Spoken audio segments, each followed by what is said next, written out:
So the first thing I'm going to be taking a look at is the jab down to the body or the jab to the solar plexus. Now it has so many uses, as I've said in previous videos, everything from scoring points, slowing your opponent's aggression, stealing your opponent's oxygen, especially after you make them miss, as well as disrupting your opponent's rhythm. Now, but it can be a dangerous punch to use if you don't set it up properly. So we're going to take a look at how Adrien Broner is able to set up the jab to the body effectively.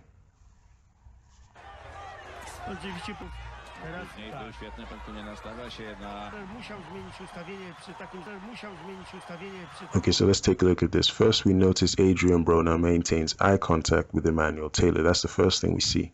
So at a subconscious level, this works exactly like a feint.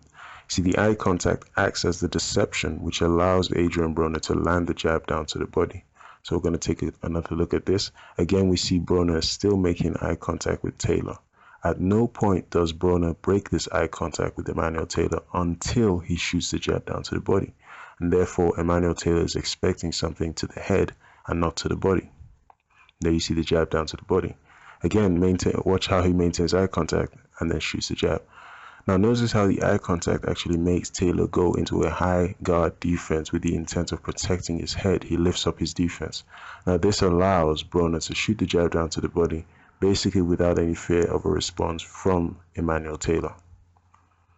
Again, we have the eye contact from Adrien Broner. This time, Broner is also going to make use of a blinder or a distraction device in order to divert Emmanuel Taylor's attention away from his intended target, which of course is the solar plexus. And there you see that blinder that Adrien Broner uses. Now, of course, intelligent boxing is the art of deception. Adrien Broner forces Emmanuel Taylor's attention elsewhere from his intended target. So he makes you think he's going to do A, then he does B, C, or D, as you see as he shoots that jab down to the solar plexus.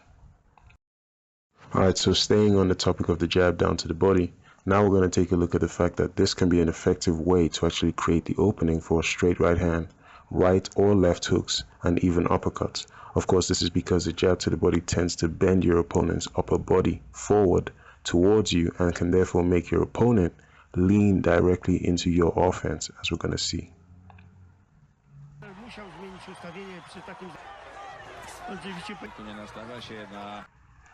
So after the jab to the body, we see Emmanuel Taylor's body involuntarily lean forward. And of course, this creates the opening for the right hook around the sides. It also creates an opening for a right uppercut, as you can see.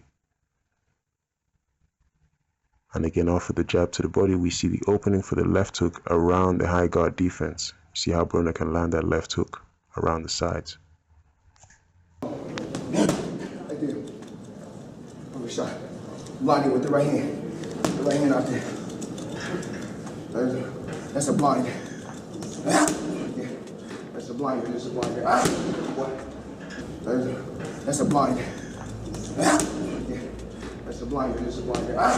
What?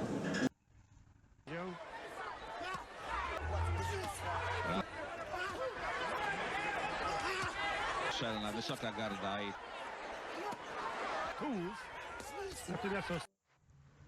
Okay, so now Adrien Broner uses that right hand as a blinder to distract Emmanuel Taylor and divert his attention away from his intended target location.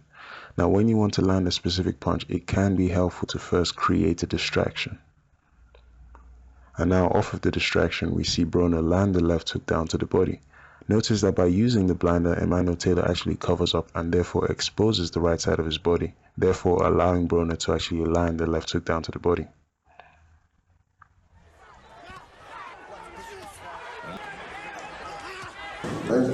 That's a blind. Yeah. That's a blind. That's a blind. What? So this time we see Adrien Broner intelligently try to set up a left hook to the body by first using a tap left hook or a throwaway left hook to get Emmanuel Taylor to cover up and lift his right arm just enough to expose the right side of his body. And of course Broner then is going to attempt a left hook down to the body. And we see the left hook, which is partially blocked by Emmanuel Taylor.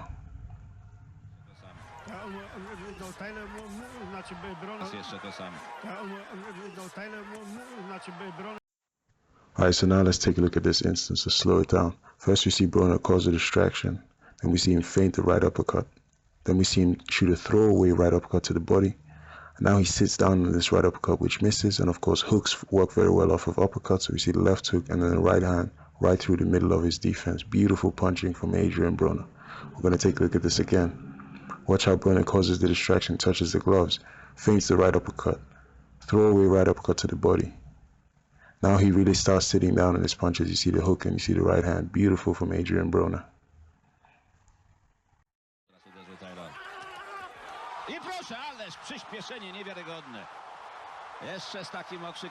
Alright, so now we're going to take a look at Adrien Broner's counterpunching skills. Now we're going to be taking a look at the fight with Paulie Malignaggi, which in my opinion, Adrien Broner displayed some of his absolute best counterpunching.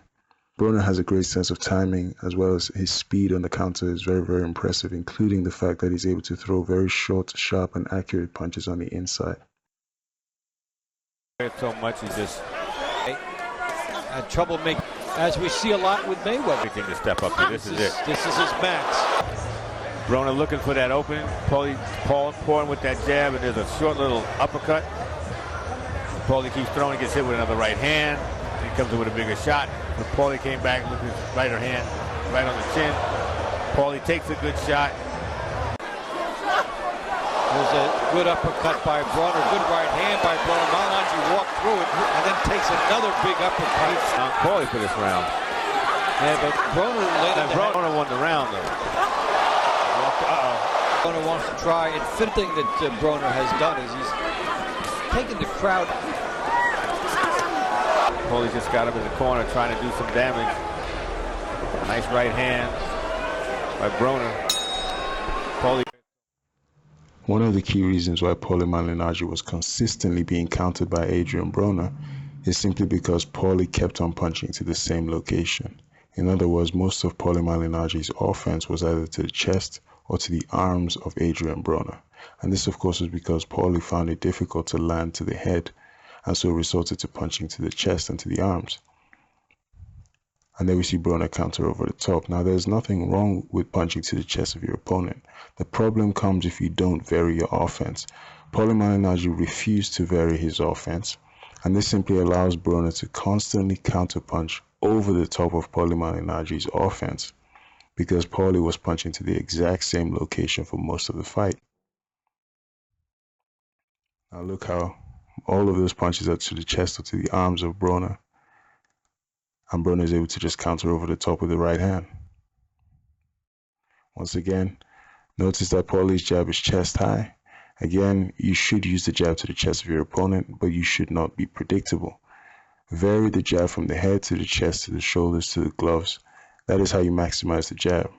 Paulie Malignaggi was consistently jabbing only to the chest. And as you can see, Broner is simply able to punch over the top of Paulie's jab. This happened consistently and constantly throughout the fight. You know, when you're only throwing punches to the chest or to the arms of your opponent, don't be surprised if your opponent starts to punch over the top of your offense. No prizes for guessing where this jab is about to go. Of course, it's Paulie Malignaggi, so we know it's going to the chest. I mean, this dude was actually chest hunting the entire fight. And we've heard about head hunting. Now we're talking about chest hunting, which is a word I just came up with. And it's just incredible how predictable you can be. This guy was shooting the jab to the exact same location for the entire fight. And so who really is surprised that Adrien Broner lands yet another right hand over the top of a Paulie Malignaggi jab?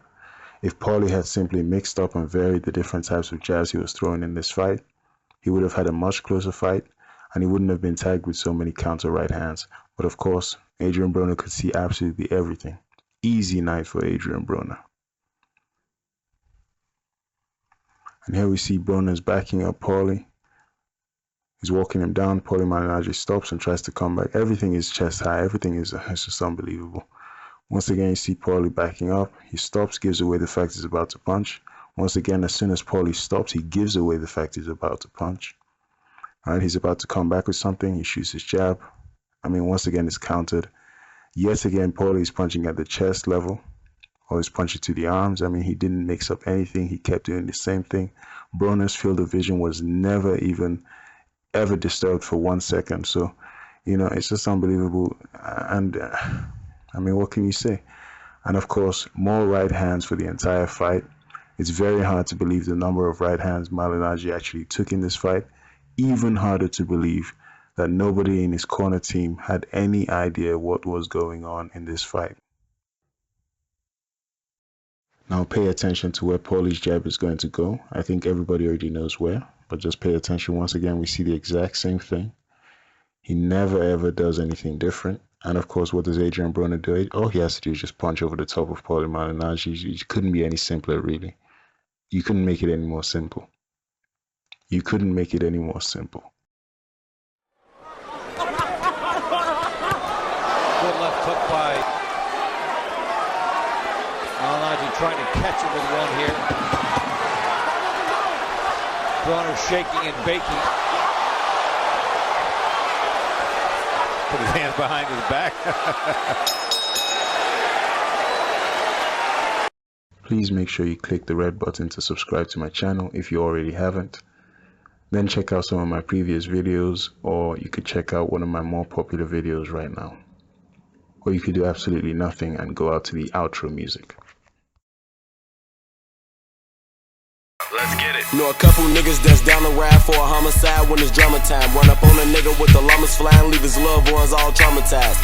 150, I'm really with it. I'll drop his ass and then forget it. On a man round my side of town, might see a bitch and forget I hit it. Lil' baby on the track.